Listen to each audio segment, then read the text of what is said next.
We can knock them out for a loop. But to close the strait, all you need is one terrorist that somehow has a truck loaded with, because you can carry them in trucks, large trucks, a water mine, drop them in the water, and now you tell people that own ships that cost $1 billion to don't worry about the mine. You can do that even just by saying we put mines in the water. So it's not like the rest. We can knock out their military. We already have. We've knocked out their Navy. We've knocked out their Air Force completely on other boats, and they could drop them. I'm not even sure they have any mines there, by the way. I'm not sure.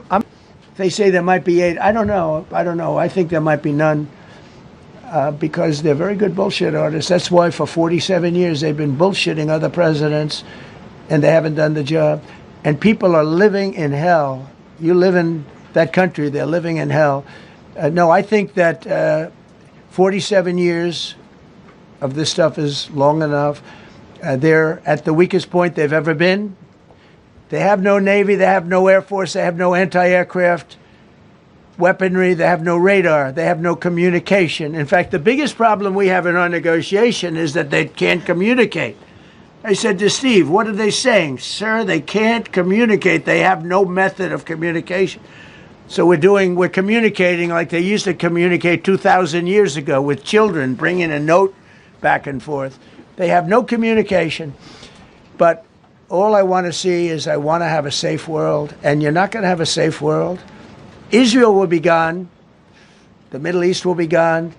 And then they're coming for Europe. And I have to tell you, I'm very disappointed in NATO. Very. I think that NATO, I think it's a mark on NATO that will never disappear. Never disappear in my mind. You know, they're coming to see me on Wednesday. They're going to say, oh, we'll do this, we'll do that. Now they all of a sudden want team, and I hope that you get to enjoy today too. Thank you so much. We are now getting closer and closer to our lunar neighbor. This live view coming from the Orion spacecraft and a camera mounted on one of its solar array wings.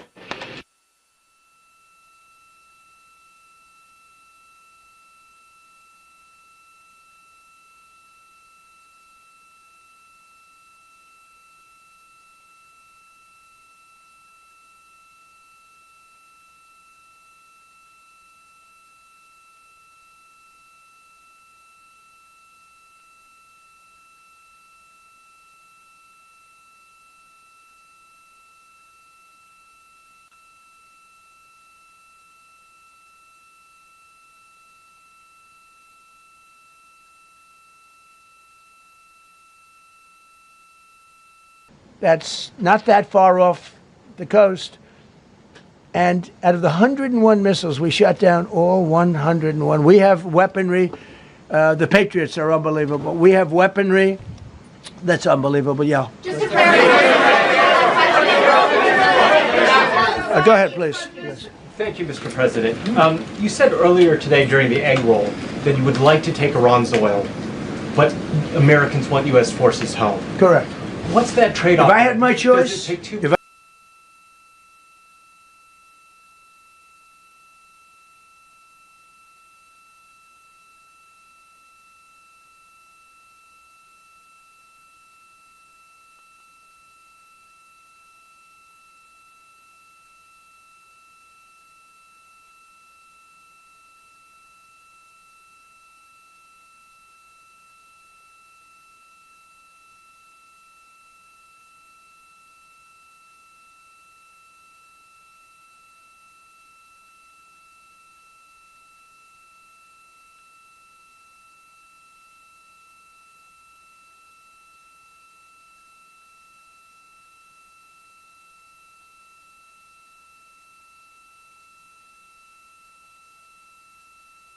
Their war, we had nothing to do with it. They wanted me to go and tell them everything I was doing. We didn't know anything about it. Well, if I would have told them, they would have leaked it, and we wouldn't have been nearly as successful, possibly, right? But to the victor belong the spoils. So we haven't heard that in, I think, maybe hundreds of years. Now with Venezuela, and we, just so you understand, the people of Venezuela, they say if I ran for president of Venezuela, I'm polling higher than anybody has ever polled in Venezuela. So after I'm finished with this, I can go to Venezuela. I will quickly learn Spanish. It won't take too long. I'm good at language. And I will go to Venezuela. I'm going to run for president.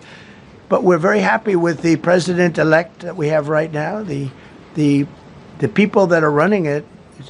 If you remember Bush with Iraq, they fired the generals, they fired the police, they fired the people that worked in their equivalent of the White House. They fired everybody. And you know what they had? They had a mess. And you know what happened? ISIS formed. Those generals and those soldiers got together. The police got together. They all got together. They formed ISIS. Not going to happen with us. So Venezuela has been an incredible situation. We went in. We were very successful. Military power like nobody's ever seen. The general, Venezuelan general, said, I was on that site. I said, I've never seen ferocity like that. I've been doing this for 40 years. He said, I've never seen it. They hit us from 17 different. They were all set. They saw that big, beautiful aircraft carrier, the Ford in that case, and To see at the same time Earth and the moon. You also heard NASA astronaut Christina Cook calling down some of the cameras that they will be using today. The crew is in that cabin configuration portion, and we expect the lunar flyby observation period to start in just about 20 minutes.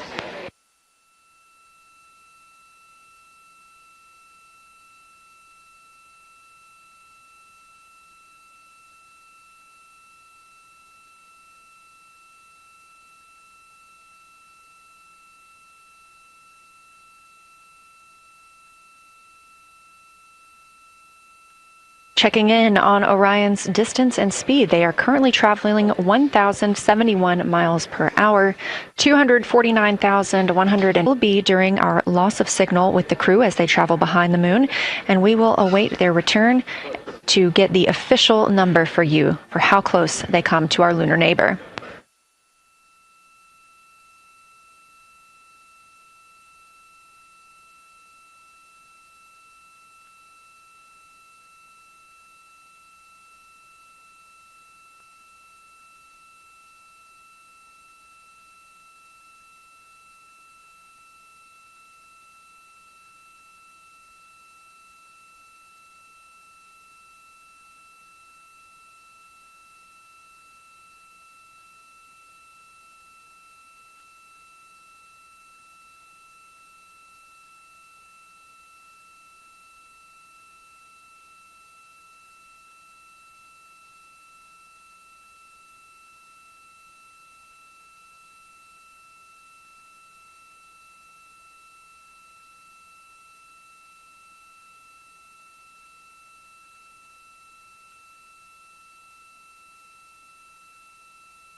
Inside the cabin, Do they have to make a deal, open the strait, or both? we have to have a deal that's acceptable to me. And part of that deal is going to be we want free traffic of oil and everything else. Mr. President, thank you very much. You've said glory be to God in this conflict. Do you believe that God supports the United States' actions in this I do, war? because And have you God sought is his good. direction? Because God is good, and God wants to see people taken care of. God doesn't like what's happening. I don't like what's happening. Everyone says I enjoy it. I don't enjoy this. I don't enjoy it. These two guys don't enjoy it. You know, people say, "Oh boy, they're so tough." They don't like. I don't like seeing people killed. I've ended 8 wars. Nobody's ever done it. The person who won the no.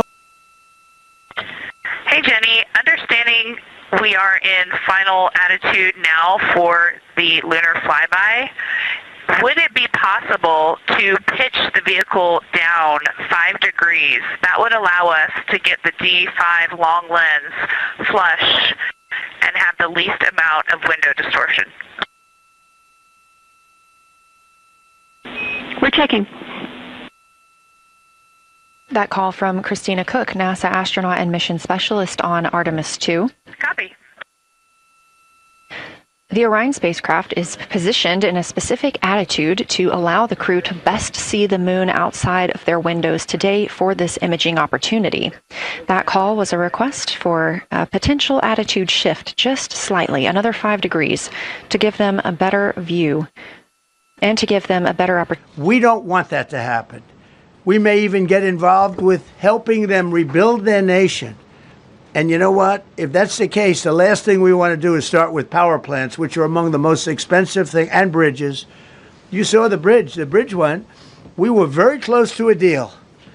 And then I got a call from Mr. Witkoff, Mr. Kushner, and JD saying, I think they're breaking the deal.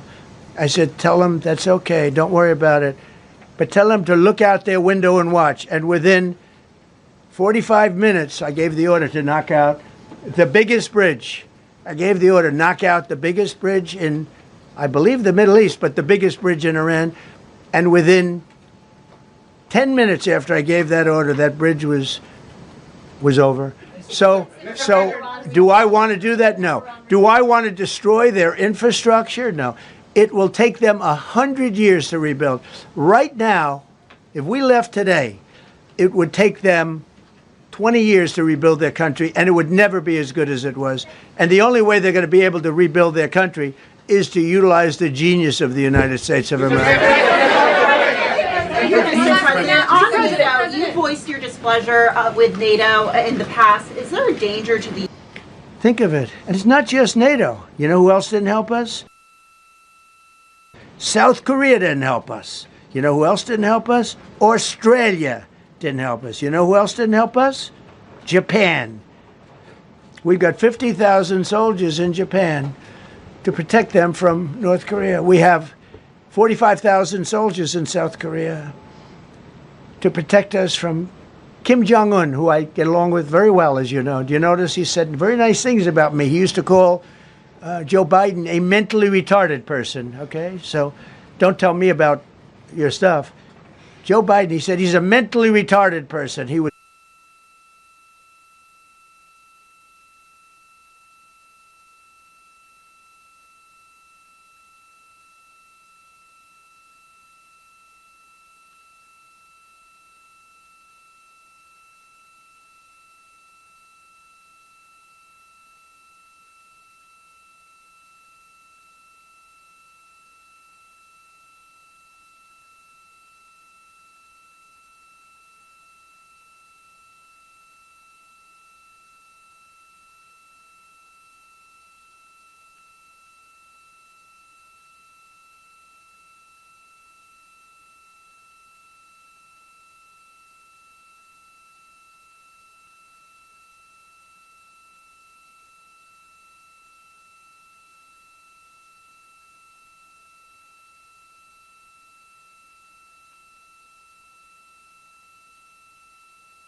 As you heard discussed, we are expecting the crew's observation time period to start in about 10 minutes.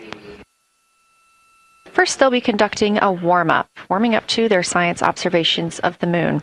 They'll be discussing with each other, helping each other orient using the major landmarks that they've studied, asking what is familiar.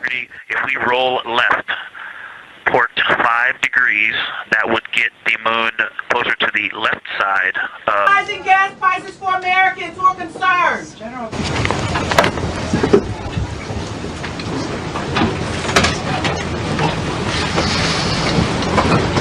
It's a great honor to be with you, and happy Easter. We had a great Easter. This is one of our better Easters, I think, in a lot of different ways. I can say militarily, it's been one of the best. So, good afternoon. We have quite a bit to discuss. We'll go into pretty good detail. And we have the people that are most involved. We'll give you exactitude. And we're here today to celebrate the success of one of the largest, most complex, most harrowing combat searches. I guess you would call it a search and rescue mission ever attempted by the military. Generally, when planes are knocked down in war, especially when you're fighting a strong group, an evil group, you can't really do this because you send in 200 men to pick up one, and it's something that's usually not attempted as much as you want to attempt. And bad things happen to that one or two. And in this case, we did two, and it might not have been attempted before, but we did. And we had great talent. We got a little luck too, I would say. And we were helped by a lot of people, a lot of great people. And it was an honor to be involved with it. It's very historic. This is a rescue that's very historic. It'll go down in the books. Late Thursday night, an American F-15 fighter jet went down deep inside enemy territory in Iran while participating in Operation Epic Fury, where we're doing unbelievably well at a level that nobody's ever seen before. The entire country could be taken out in one night, and that night might be tomorrow night. Both members of the crew ejected from the aircraft and landed alive. On Iranian soil, I immediately was asked to make a decision. I ordered the U.S. Armed Forces to do whatever was necessary. Agency astronaut and Artemis II backup. She was also the lead Capcom for Expedition 63 aboard the International Space Station.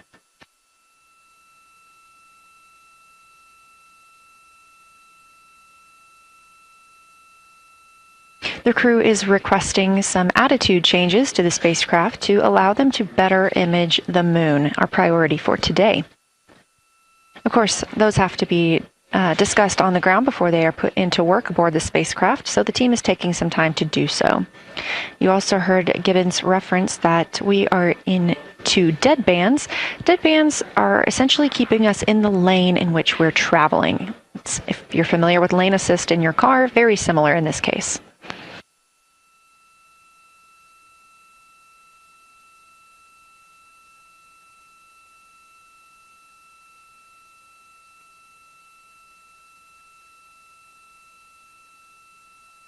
We are now 10,870 miles away from the moon, traveling 1,066 miles per hour and 249,390 miles away from Earth.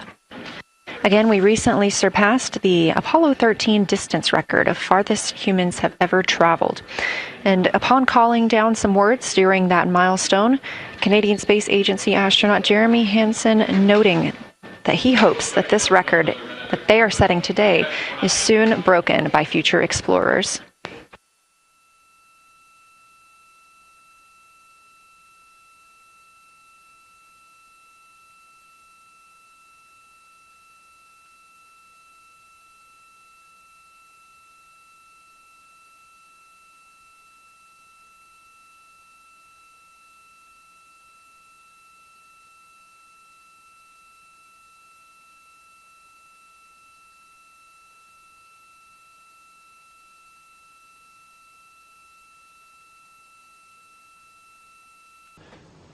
Authorities, many, on top of everything else, they told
This is Artemis Mission Control. We are standing by for the beginning of lunar flyby.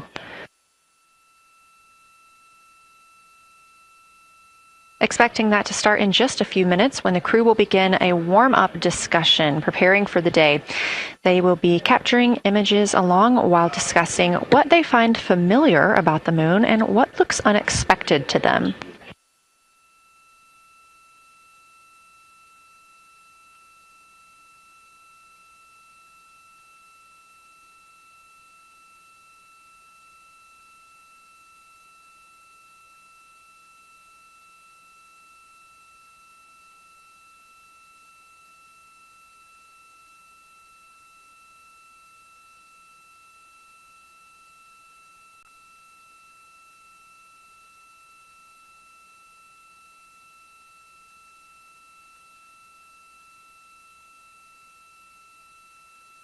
Again, just minutes away from the official start of lunar flyby, or when it is timelined for the crew. Miles away from the moon, this view on the left side of your screen coming from the camera on one of Orion's solar arrays.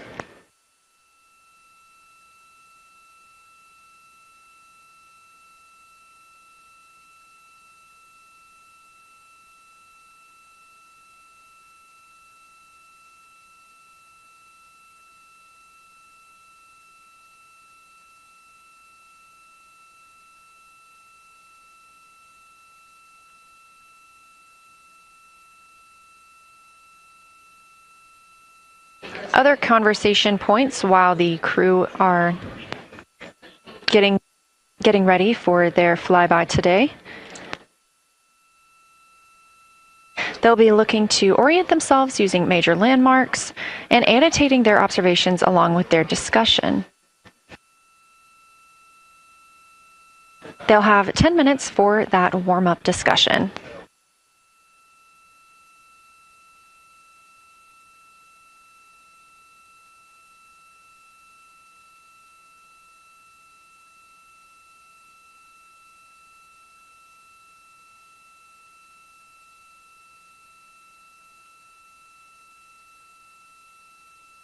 The sand. We needed the bigger planes because we had so much equipment that we needed. We took 3 helicopters over there, which were very strongly used and couldn't have lived without them. They did, and they performed unbelievably well.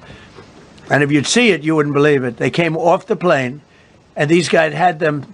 The rotors were off. They rebuilt these helicopters in less than 10 minutes.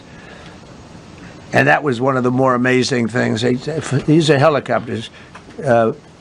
Small, unbelievably small, very small, so it can get into certain areas. And they got them off the plane, and they rebuilt all 3 of them off the plane, and they rebuilt all 3 of them in a matter of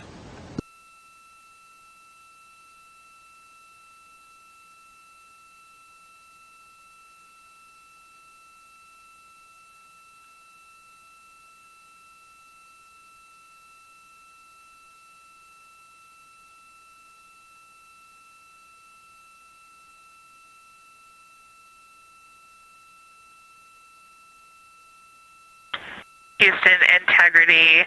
We have 2 folks at the window deep in discussion talking about all of the awesome features that they're seeing. We just had a huge moment realizing that Hertzsprung is about the same size as Credible Oriental. We're really excited about this target that's kind of new to us. We're orienting on things like how we talk about albedo, finding some of the prevalent things that we're used to from all of our training, and just overall taking in this view. We also are noticing that the moon is still getting noticeably bigger as we go, even when you're watching it continuously. It's great to see these 2 guys get warmed up. We love the report, Christina, thanks, and you nailed it on why we added Hertzsprung. As you'll see in the prompts, we're looking for comparisons to the comparatively much older Hertzsprung compared to the younger Oriental. Great words.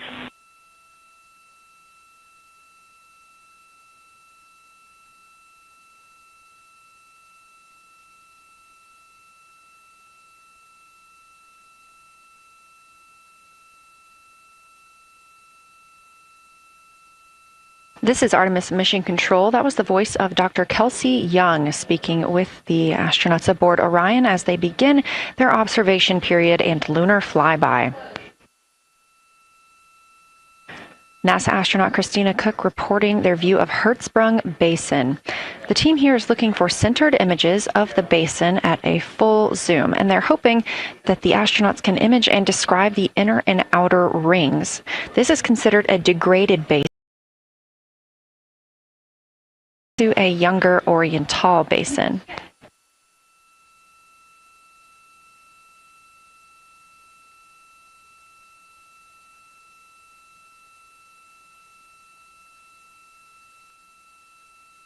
We spoke earlier with Julian Gross, the Artemis curation lead, about some of the terms we will hear the crew use today. One of those just called out, that's albedo, looking at surface brightness, or the amount of light a surface reflects.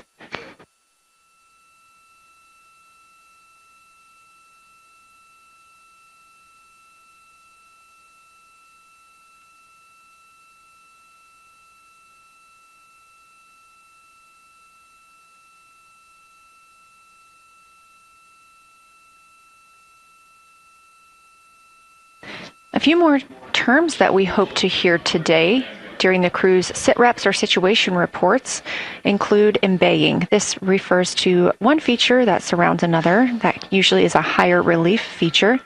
Houston Integrity, one report from the crew at the windows. We can actually see the moon and Earth at the same time right now. It's interesting because the Earth looks way brighter, so the Earth itself seems to have a much higher albedo than the moon. We think this is independent of our eyes focusing because, of course, the Earth is much smaller than the moon in our view, so you could think that your eyes focus for the darker sky, and that it means that it only has apparent brightness more than the moon, but since we're seeing both in the same view, we do think that this can be inferred as the Earth as a whole has a higher albedo.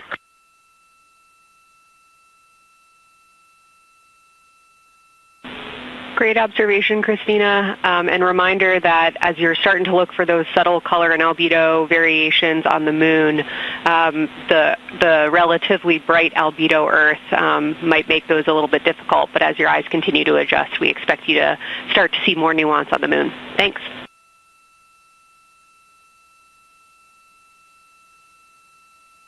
Great call. Thanks for the reminder. We're all going to expect to hear is mare. These are dark regions paved or filled by volcanic deposits. You also can hear them called seas, oceans, lakes, or marshes, or other bodies of water.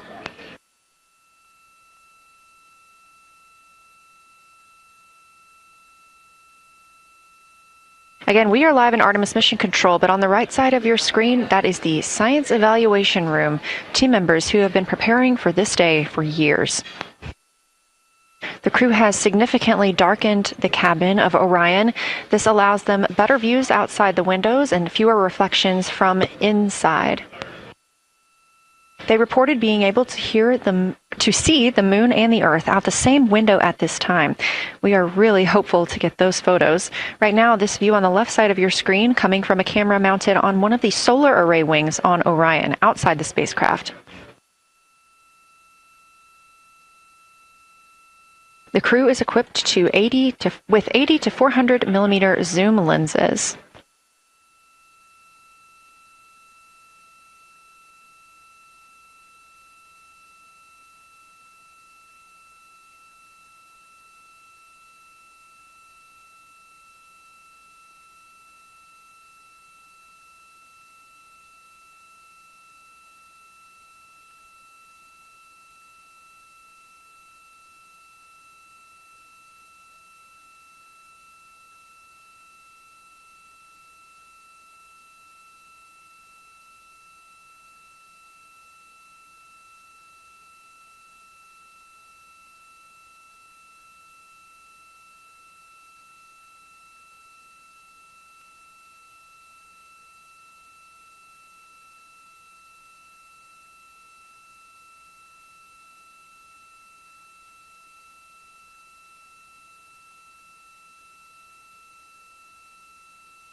The team continues their warm-up discussion. I should say the crew members aboard Orion continue their warm-up discussion.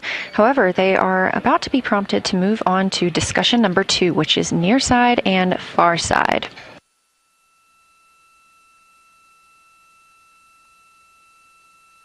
Some of the things that they are looking to capture, the ground has prompted them to photograph anything that stands out to them and to compare the near side versus the far side mare in color, albedo, topography, and texture.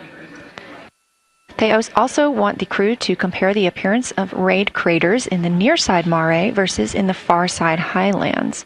Of course, a reminder that some of the items that the crew, or some of the landmarks the crew are seeing today, is the first time that humans have ever laid eyes on those portions of the moon.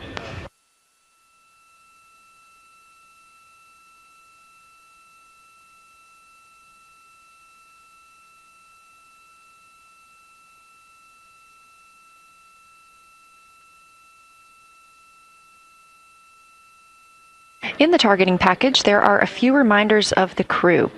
For the crew, there are time-sensitive observation reminders and science sit-rep reminders. Integrity. We have a sit-rep. The targets that are being discussed right now, it's the far side, near side comparison, and hearing some great discussion of browns and greens in the Aristarchus Plateau and how those disappear as you go toward the North Pole, and then over to the far side, you lose the color.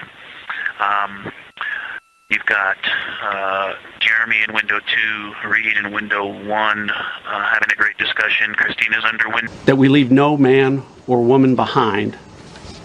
This was a no-fail mission. That was the spirit in which the President put us to work, and we were determined not to let him down or our airmen down. As an agency, the CIA possesses unique capabilities that only the President can deploy. Some of these capabilities fall under covert action authorities. And because covert means exactly that, I'm not that you want to know. At the President's direction, we deployed both human assets and exquisite technologies that no other intelligence service in the world possesses to a daunting challenge comparable to hunting for a single grain of sand in the middle of a desert. This was also a race against the clock, as it was critical that we locate the downed aviator as quickly as possible, while at the same time keeping our enemies misdirected. For that reason, in addition to the human and technical assets deployed by the President to find our airman, CIA executed be associated with either color. Bother the window team. I just heard that, overheard that, and so I'm sorry I don't have that detail yet. I will eavesdrop and see if I can pick that up. I will try to answer that at some point. I also heard a comparison